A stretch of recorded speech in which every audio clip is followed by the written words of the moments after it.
back. We are in OnShape. I have here a random part that I created, starting with the top view here. And I just used several different tools to create this, just playing around. And now I want to make a multi-view sketch of my object here. So hopefully somebody else can recreate this and recreate it pretty accurately.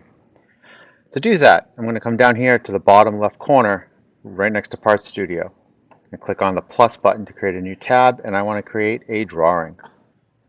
Just accept the defaults for right now. Hit OK. And now your drawing screen pops up. It's going to look for whatever part that you're currently working in. And if you had multiple part studios, you'd find all the different parts listed down below. I only got one. I'm going to select part 1. By default, my view orientation is going to go to the front. And OnShape thinks this is my front view. It thinks that's my front view because if I move my view camera over and click on the front view, right, on the front plane, this is the view that it sees. Well, that might be correct, but that's not how I built it. And in fact, I wanted my top view to be considered to be my front view. Right? This has the most features to see. This is the most unique looking. So when I go back into drawing, I'm going to change my view orientation, okay, to say top, because that's the one that I want. Thinking, click to place it, and now I still have that tool highlighted and working. I'm just going to drag my mouse up to create the top view.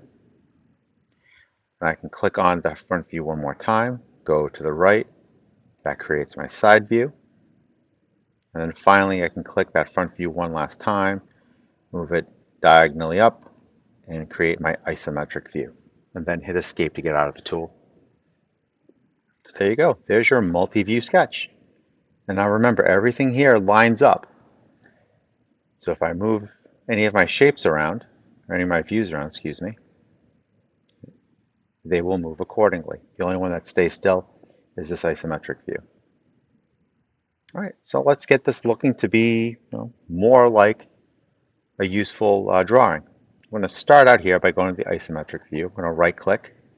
I'm going to show hide. And I want to put show shaded view. That gives me a view of what the object should look like. Next up, we've got to start doing some dimensions. So just like in the Part Studio, you can hit the letter D for dimension, or come up here to the toolbar and select it yourself. And you can do this one of a couple ways. You can select an actual line, right, and move your mouse up and down to get it to dimension. Or you can go from endpoint to endpoint and set it that way. So I did my width, I did how far I extruded. I'm going to do my height based off of the side drawing here. And remember, if it's a value that's going to be used on more than one view, like this one is right here, that number should go in the middle, in between both views. All right, so let's keep going. I've got my width. I see here that this is a curve, and so I would want to dimension that. I use the fillet, and so I want to know how much of a fillet to use. I'm going to click, and it will tell me the radius to incorporate. I'm going to, just to make sure I do it correctly, going to include that line. Ah, man, right?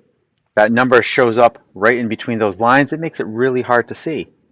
So if I hit escape, get out of the dimension tool, I can click and should be able to click and drag that number to reposition it wherever I need to. Right, that makes it a little bit easier to read. Right, D for dimension one more time. I've got a circle here that I cut out.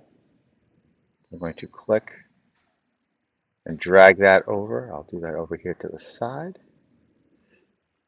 So I know how big to make that. Now that hole, that circle here, okay, here's the center. And I got these lines here to dimension it. That is, in fact, a circle. In order to position it correctly, I need to know where to put that center point.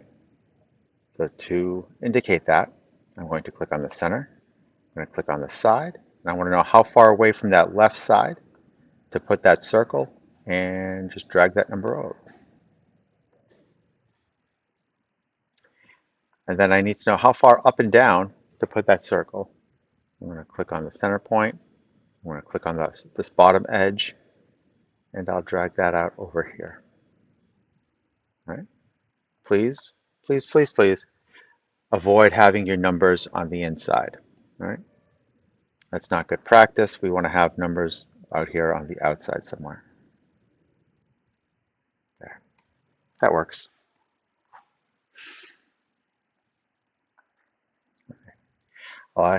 So that's dimensioned up. I know where to put it, and I know how large to make that circle. I've got here this pentagon.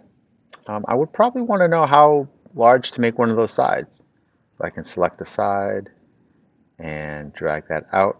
So it's going to be 6/10 of an inch. I might want to know where to place this pentagon. It is at a strange angle, but I can take some of these points here and use that to help me out.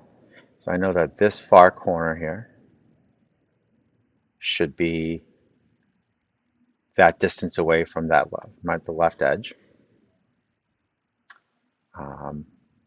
This view is getting pretty crowded, so I can do how far from the top of my drawing here to put this top vertex. I can do that from this side. So here's my top corner of the pentagon. Here is the top of my drawing, or of my part. And I can tell it that it's going to be 0.794 inches from the very top. I might also want to do the bottom one here too. So this bottom to the bottom of my actual part, and be that distance there. All right. What can we do? Oh, come up here to the top view. I would want to know how far to extrude that pentagon, and I can click, drag that out over here. So a lot of clicking, dragging, dimensioning, just like you would in the regular part studio. Now I had made this circle and I cut it out to be a hole, right? And I don't see any of those dotted lines over here. I would want to put that in. So come up to my view, right click, do a show hide, and I want to show hidden lines.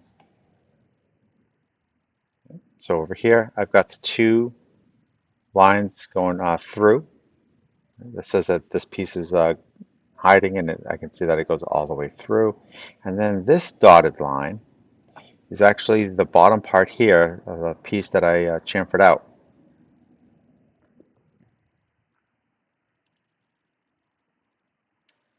I can come over here now to my side view, right click, show hide. I want to show those hidden lines one more time.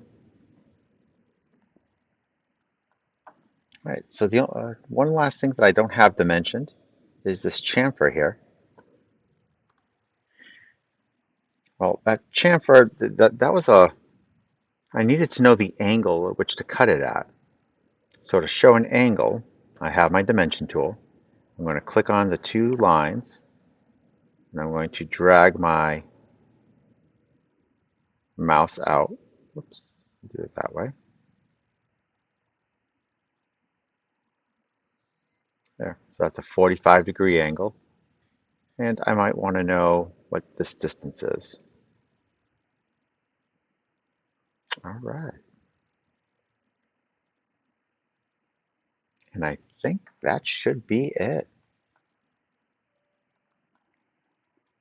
So there you go. That's how you dimension up your drawings here. Dimension tool actually has a lot of different dimensions here. In fact, it has a chamfer dimension that I should be able to click,